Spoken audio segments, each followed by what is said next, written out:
Hi guys, நம்ம இன்னைக்கு வீடியோவில் என்ன பார்க்க போகிறோம்னா ஃப்ரிட்ஜை வந்து எப்படி மெயின்டெனன்ஸ் பண்ணுறது, அப்புறம் வந்து ஃப்ரிட்ஜில் வந்து என்னென்ன பொருள் வைக்கலாம், என்னென்ன பொருள் வைக்கக்கூடாது, ஃப்ரிட்ஜில் வந்து சரியான முறையில் நம்ம வந்து ஃப்ரீசர் பாக்ஸ் வந்து எப்படி வந்து சரியான முறையில் பயன்படுத்துறது, புஷ் பட்டன் இருக்கும், அந்த பட்டனை வந்து சரியான முறையில் எப்படி வந்து நம்ம பயன்படுத்துறது, அதே போல் எந்த ஒரு டூல்ஸையும் வச்சு ஃப்ரீசர் பாக்ஸை குத்தக்கூடாது, அந்த மாதிரி நிறைய ஒரு வழிமுறைகள் இருக்குது.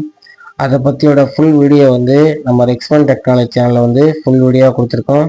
பார்க்காதவங்க அந்த லிங்க்கை வந்து டிஸ்கிரிப்ஷனில் பின் பண்ணி வைக்கிறேன், போய் பார்க்காதவங்க பாருங்கள். பார்த்தீங்கன்னா ஃப்ரிட்ஜை எப்படி மெயின்டெனன்ஸ் பண்ணுறது அதை பற்றி தெரியும். பின்னாடி வந்து தண்ணி வர டேங்க்கை வந்து எப்படி வந்து நம்ம சரியான முறையில் கையாளுறது, அதை எப்படி பராமரிக்கிறது, அதை பற்றி ஒரு ஃபுல் வீடியோ வந்து நம்ம ரெக்ஸ்மன் டெக்னாலஜி சேனலில் இருக்குது. போய் பார்க்காதவங்க டிஸ்கிரிப்ஷனை தட்டி பாருங்கள். இந்த வீடியோ பிடிச்சிருந்துச்சின்னா ரெக்ஸ்மன் டெக்னாலஜி சேனல் வந்து லைக் பண்ணுங்கள், கமெண்ட் பண்ணுங்கள், சப்ஸ்கிரைப் பண்ணுங்கள், ஃப்ரெண்டுக்கு ஷேர் பண்ணுங்கள்.